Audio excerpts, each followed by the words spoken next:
ఇంకేమంటాడు మిత్రులారా, రైతు బంధు సగం మందికే, రైతు బంధు అడిగితే చెప్తూ కొడతారా. ఆ కథ చూడు మీరు, వీళ్ళ కథ, వీళ్ళ కార్ఖానా.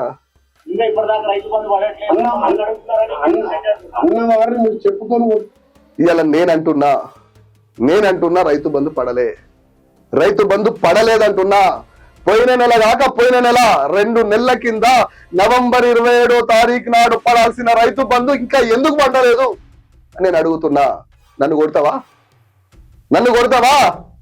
నీ నల్గొండ జిల్లాలోనే ఎక్కువ రైతులు ఉన్నారు, ఎక్కువ భూమి ఉన్నది, ఎక్కువ రైతు బంధు పడేది కూడా నల్గొండ జిల్లాకి. ఆడ కూడా పడలే. ఎందరిని కొడతావు? నువ్వు ఒక్కటి కొడతావేమో. నీ నల్గొండ బిడ్డలు చెప్పులతో కొడితే నువ్వు బతుకుతావా? పెద్ద కమిటీ బిడ్డ ఒళ్ళు దగ్గర పెట్టుకొని మాట్లాడు. సిగ్గు లేకుండా మాయ మాటలు చెప్పి మోసం చేసి గద్దెనెక్కి ఇలా డ్రామాలు ఆడుతుర్రా. కాంగ్రెస్ బతికేందో తెలిసిపోయింది, కాంగ్రెస్ కుట్రలేందో బయట పడుతున్నాయి. ఎవరిని కొడతావు కోమటిరెడ్డి? ఎవరిని కొడతావు? నువ్వు చెయ్యి లోపే నువ్వు పెద్ద పెద్ద డైలాగులు వార్నింగ్ ఇస్తావు కదా, తెలుగు సుధాకర్ మీద ఇచ్చినావు కదా. 100 మంది వెహికల్స్ తిరుగుతుర్రు, కత్తులు పట్టుకొని పొడుస్తారు. ఎవరిని పొడుస్తావు? ఏం మాట్లాడుతున్నావు? ఉద్యోగాలు ఇచ్చే ముఖం లేదు. రైతు బంధు పోయిన 2 నెలల కింద రైతు బంధు పడాల్సింది, ఇంతవరకు రైతు బంధు వాళ్ళే. రైతు బంధు ఆపిన ముండా మోపేవాడు మీ రేవంత్ రెడ్డి కాదా?